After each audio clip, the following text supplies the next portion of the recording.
अस्सलाम वालेकुम रहमतुल्लाहि व बरकातुहू। प्यारे बच्चों, सफ़े क्लास में आपका स्वागत है। बच्चों, इससे पहले हमने पाठ क्रमांक 3 नीच भाषा देखा था।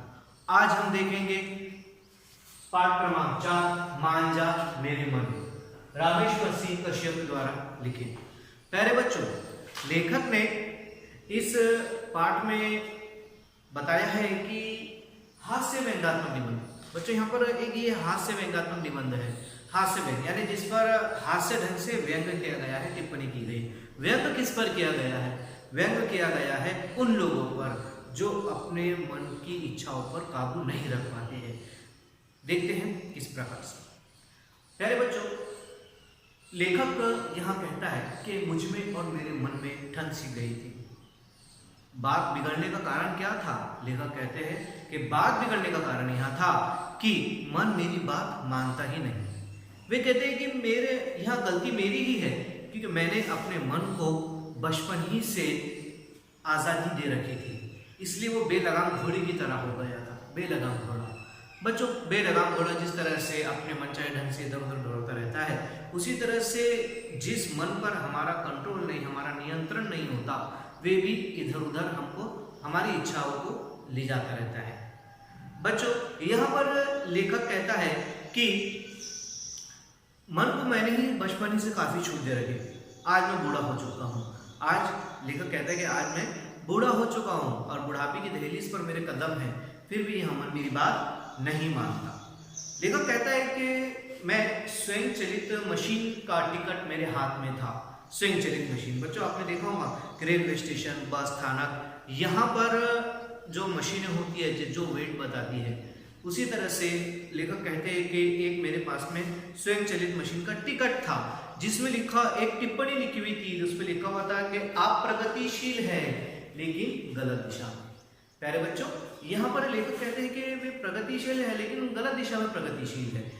यानी और कहते हैं कि मैं बेतहाशा वहां पर तिलमिला गया कि यह मेरा इतना वजन कैसे हो गया।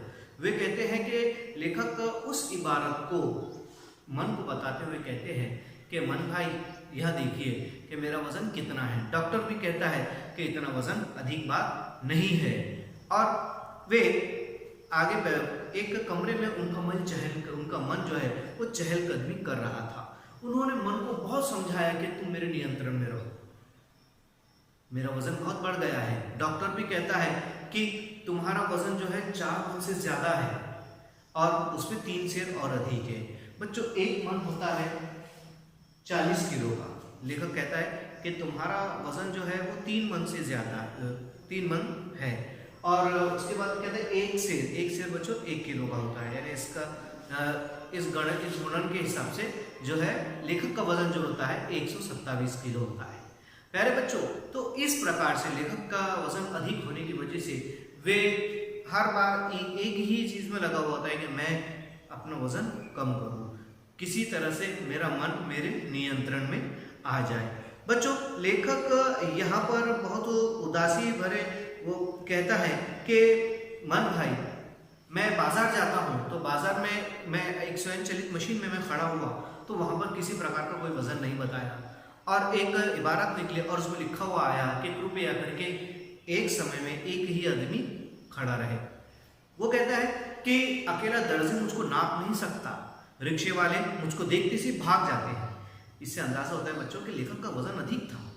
वे अपने मन को काबू करने की बहुत कोशिश कर रहे थे, पर मन जो है उसकी बात सुनता नहीं था। मन एक दृष्टांत देते हुए कहता है कि तुमने देखा होगा कि बचपन में बाइस्कोप में एक कलकत्ता की महिला, वे उनके हिसाब से तो तुम्हारा वजन बहुत कम है। मन लेखक को बहलाते हुए कहता है कि तुम्हारा वजन तो बहुत कम है।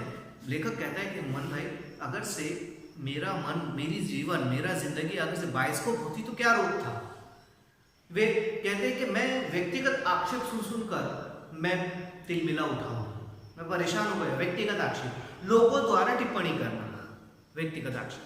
तो वो कहते हैं कि व्यक्तिगत आक्षेप सुनकर मैं तिलमिला जाता हूँ। और लेखक कहते हैं कि मैंने तुमको बचपन से पाला है, बचपन से तुमको मनचाहे ढंग से छूट दे रखी है, मैंने तुम्हारी सेवा की है। विद्वानों ने ठीक ही कहा था, विद्वानों ने ठीक ही कहा था, उनके उपदेश ठीक है, उपदेश एडवाइस दिया है कि वे कहते हैं कि मन को मारना चाहिए। विद्वान कहते थे कि विद्वानों का हमेशा ये यहाँ उपदेश रहा है कि हमेशा मनुष्य ने अपने मन को मारना चाहिए। वो कहता है कि मैंने तुमको इतना बचपन से पाला है और आज तुम मेरी बात नहीं मानते। मन इस बात को सुनकर रूठ जाता है। और लेखक कहता है कि तुम डॉक्टर हो, लेखक कहता है कि इतने दिनों की सेवाओं का यही फल है। लेखक मन को डांटते हुए कहता है कि मैंने तुमको बचपन से पाला है। विद्वान लोग सही कहा करते थे, उनका उपदेश सही था, उनकी एडवाइस सही थी। क्या कि हमेशा अपने मन को मारना चाहिए। और वह कहता है कि बचपन के इतने सालों की सेवाओं का यही फल है। आगे वो व्यंग करते हुए कहते हैं कि डॉक्टरों और मैं अच्छी तरह जानता हूं तुम डॉक्टर हो, यानी अब लेखक ने तुमसे उनसे कह दिया था। अब लेखक तो गुस्से में शांत बैठे और मन उनको कहता है, बहलाकर कहता है कि डॉक्टरों और हकीमों ने तुम्हारा दिमाग खराब करके रख दिया है। और वे कहते हैं कि तुम डॉक्टरों और दुबले आदमियों के साथ मिलकर मेरे विरुद्ध षड्यंत्र कर रहे हो। यह मन कहता है कि तुम डॉक्टर हो और दुबले पतले लोगों के साथ मिलकर षड्यंत्र कर रहे हो। और वे कहते हैं कि तुम विश्वासघाती हो, मैं तुमसे बोलूंगा ही नहीं, मैं तुमसे बोलूंगा नहीं। व्यक्ति को हमेशा उपकारी वृत्ति रखनी चाहिए। व्यक्ति को हमेशा उपकारी, परोपकारी यानी एहसानमंद, यह वृत्ति हमेशा उसने रखनी ही चाहिए।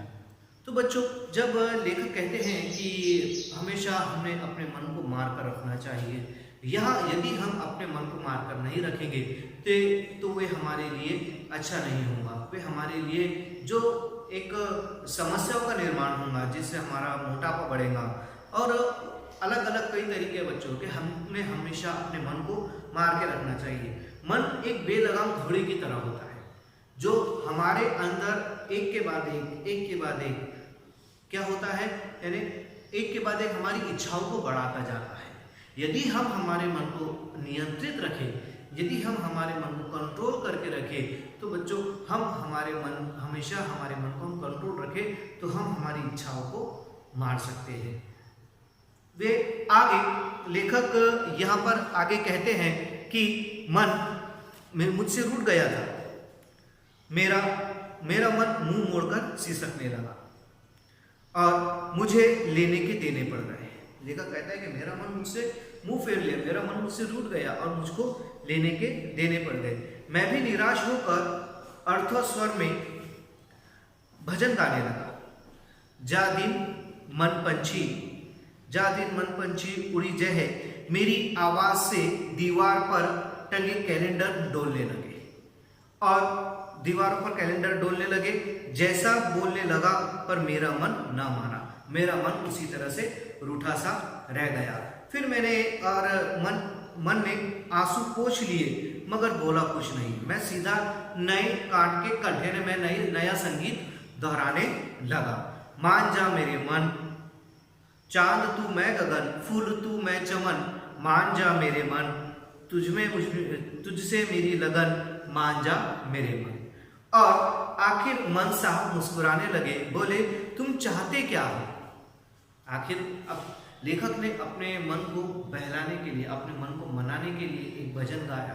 फिर भजन गाने के बाद में उसके भजन का स्वर सुनकर जो है वो कहता है कि दीवारों के कैलेंडर डोलने लगे। और उसके बाद वो कहता है कि मेरे मन को फिर मेरा मन तो आंसू पहुँच लिया पर मुझसे कुछ बात नहीं किया, पर मैंने उससे फिर मनाने के लिए एक नया संगीत जोड़ा। फिर उसके बाद में मेरे मन शांत हुआ और उसके बाद उसने मुझसे कहा कि तुम मुझसे चाहते क्या हो। आखिर मन मुस्कुराने लगा पर कहा कि तुम मुझसे चाहते क्या हो। मैंने डॉक्टर का पुर्जा सामने रखते हुए कहा सहयोग, तुम्हारा सहयोग चाहता हूं। कि जैसे ही मन ने उससे पूछा कि तुम क्या चाहते हो, तो मैंने लेखक कहते हैं कि मैंने डॉक्टर का पुर्जा उसके सामने रखा और उनसे कहा और मन से कहा कि मैं तुम्हारा सहयोग चाहता हूं, मैं तुम्हारा साथ चाहता हूं। किन कार्यों में साथ चाहता है? देखिए प्यारे बच्चों के लेखक यहाँ पर कहता है कि मेरा मन ने नाक भाव सिकोड़ते हुए कहा पिछले 13 साल से इसी तरह के पुरुषों ने तुम्हारा दिमाग खराब करके रख दिया है। मन कहता है कि पिछले 13 साल से इन्हीं पुर्जों ने तो तुम्हारा दिमाग खराब करके रख दिया है। कोई कहता है तुम्हारा वजन अधिक है, कोई कहता है तुमको डाइट करना चाहिए, यानी तुमको अपने खाने पे नियंत्रण रखना चाहिए, कोई कहता है व्यायाम करना चाहिए। तो लेखक मन उससे कहता है कि तुम्हारा इन पुर्जों ने तो दिमाग खराब करके रख दिया है, जो तरह तरह की बातें तुमको बताते रहते हैं। कोई कहता है खाना छोड़ दो, कोई कहता है व्यायाम करो। मैंने एक मिट्टी डकार लेखक कहता है कि मैंने एक खट्टी डकार लेकर कहा तुम साथ देते तो मैं कभी का खाना छोड़ देता। प्यारे बच्चों, यहाँ पर आया है एक बात, खाना। मनुष्य ने हमेशा एक चीज पर हमेशा ध्यान देना चाहिए, अपने खाने पर नियंत्रण रखना चाहिए। बच्चों, आज तरह तरह के पकवान हमारे सामने होते हैं। आज हम सबसे ज़्यादा उपयोग में लाते हैं जो कई वर्षों तक जो है एक पन्नी में पैक करी हुई चीज़ें रहती है, हम उन चीज़ों को ज़्यादा खाना पसंद करते हैं, जो हमारी सेहत को, जो हमारी ज़बान को तो अच्छा लगता है पर हमारी सेहत के लिए हानिकारक होता है। जी प्यारे बच्चों, मैं चिप्स की बात कर रहा हूँ, मैं वेफर्स की बात कर रहा हूँ। तो प्यारे बच्चों, ये हमारे शरीर के लिए हानिकारक है। बच्चों, यहाँ पर लेखक ने तो बताया है कि खाने पर नियंत्रण रखना चाहिए। यहाँ पर लेखक ने बताया है कि अगर से खाना होता तो मैं, अगर वो कहता कि मन तुम मेरा साथ देते तो मैं कब का खाना छोड़ देता। बच्चों, यहाँ तो हमारे लिए एक मैसेज है, हमारे लिए एक संदेश है कि जिसमें बताया गया है कि इंसान ने उतना ही खाना चाहिए जितनी उसको आवश्यकता है।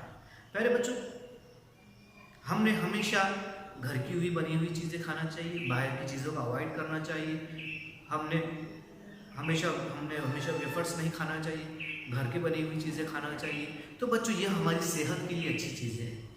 प्यारे बच्चों, आज के लिए इतना ही। इसके बाद हम मिलेंगे भाग 2 में। तब तक अस्सलामु अलैकुम व रहमतुल्लाहि व बरकातुहू।